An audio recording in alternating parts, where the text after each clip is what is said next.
National conference के मेरे senior साथी हजरात, नेशनल कॉन्फ्रेंस और कांग्रेस के यहाँ पे मौजूद ओहदेदार हजरात, नेशनल कॉन्फ्रेंस और कांग्रेस के यहाँ पे आए हुए तमाम वर्कर, भाइयों बहनों बुजुर्गों, आप सबको मेरे तरफ से आदाब, अस्सलाम वालेकुम और जूले।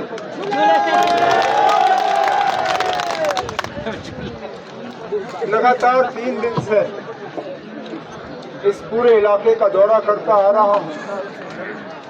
आज पहली मर्तबा लगा कि वाकई बीजेपी जो है वो इस इलेक्शन में थोड़ा सा हिस्सा ले रही है, क्योंकि इससे पहले कहीं वो नजर ही नहीं आए। बानिहाल से शुरू करते हुए, बदरवा से गुजरते हुए, डोडा से आते हुए आखिरकार में बॉर्डर पहुंचा और पहली मर्तबा मैंने इनके झंडे, पोस्टर और इनका वो इलेक्शन प्रोग्राम देखा। शुक्र है, शायद हमारे यहाँ पर आने का इनको इंतजार था। देर आए दुरुस्त है, हम आ गए तो हमारे साथ साथ ये लोग भी आ गए।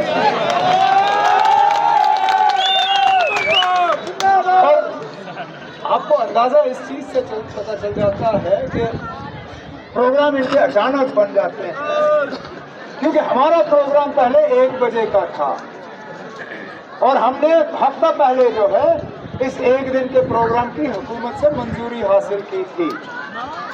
बुखलाट में आके बीजेपी वालों ने अचानक कहा अब हम भी प्रोग्राम करेंगे। अब पूरी हुकूमत इनके साथ है, दिल्ली से लेके यहाँ तक पूरी मशीनरी, इलेक्शन कमीशन वो सारे इनके साथ हैं। तो हमारा 1 बजे का प्रोग्राम इन्होंने 2 बजे कर दिया, 2 बजे के 3 बजे कर दिया। इनको ये उम्मीद थी कि हम 3 साढ़े 3 तक यहाँ पहुंचेंगे और हमें सुनने के लिए कोई होगा नहीं, लेकिन हकीकत हमारे साथ।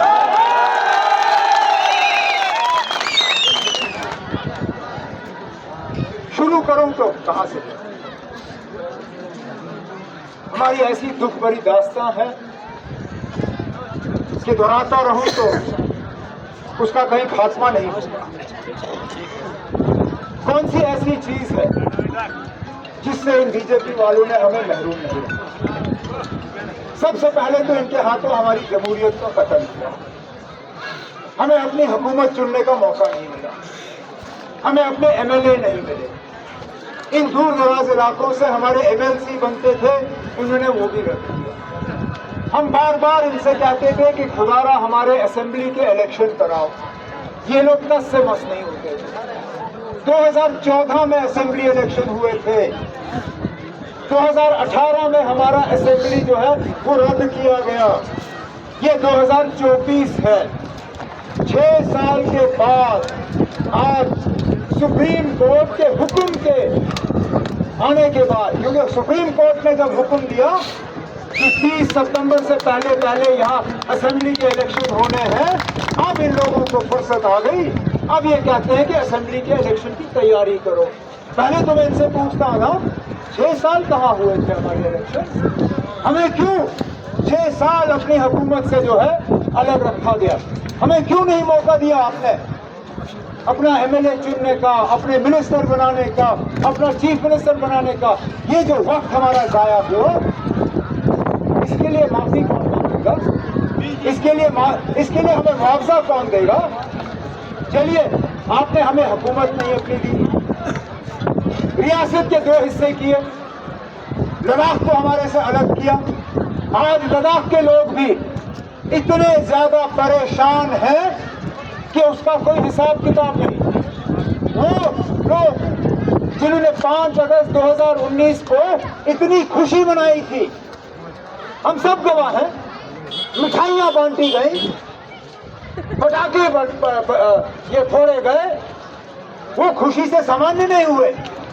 आज वही लोग जो है मौजूदा हालात से इतने परेशान हुए हैं कि 20-21 दिन का भूख हड़ताल रखने के बाद भी उनको कोई सुनने के लिए तैयार नहीं। ये हमारे लद्दाख के भाइयों बहनों का हाल है।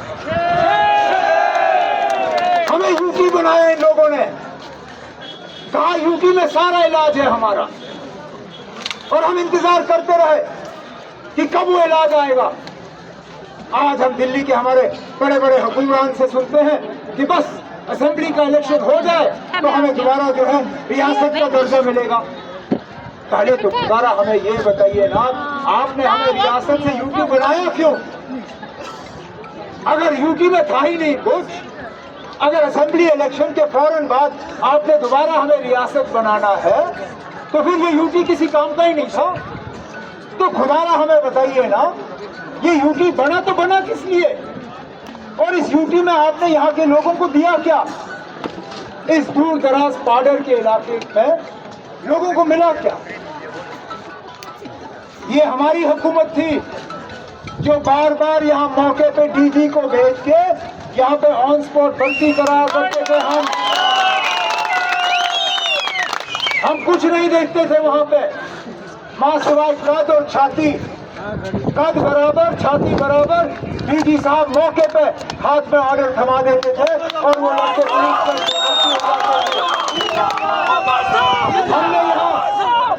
हमने यहाँ बॉर्डर के वो मशहूर नीलम निकालने का जो है प्रोजेक्ट तैयार किया था।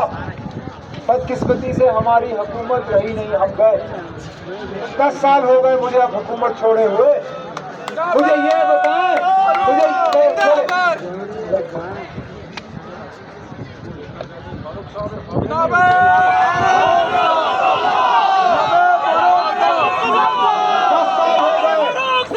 मुझे हुकूमत छोड़े हुए 10 साल हो गए, 10 साल से ज्यादा वो प्रोजेक्ट बनाए हुए। मुझे बताइए ना, आप कहाँ